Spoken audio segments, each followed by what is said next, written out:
చెప్పండి, మీ ప్రాబ్లం ఏంటి? మేడం, మా ఊర్లో సర్పంచ్ గారు వాళ్ళ అమ్మాయి పెద్ద మనిషి అయితే భోజనాలు పెట్టారండి. భోజనాలు చాలా బాగున్నాయండి. చాలా వెరైటీలు కూడా పెట్టారు. చాలా వెరైటీలు పెట్టారు కదా అని తెగ తినేశానండి. అప్పటి నుండి ఒక్కటే కడుపు నొప్పి, అరగంటకు ఒక విరోచనం అయిపోతుందండి. పెట్టారు కదా అని కక్కుర్తిగా తినేస్తే ఇలాగే అవుద్ది. ఇంతకీ విరోచనం ఏ కలర్లో వస్తుంది? మా బాత్రూంలో లైట్ పోయింది మేడం.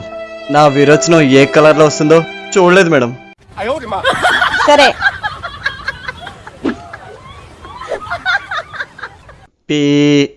అర్థం కావట్లేదు. ఏంటి మేడం, కడుపు నొప్పి విరోచనాలు తగ్గడానికి టాబ్లెట్ రాశారా? కాదు, ఫిలిప్స్ బల్బు రాశాను. అది బాత్రూంలో తగిలించి విరోచనం ఏ కలర్లో వస్తుందో చెప్పు, అప్పుడు మెడిసిన్ రాస్తాను.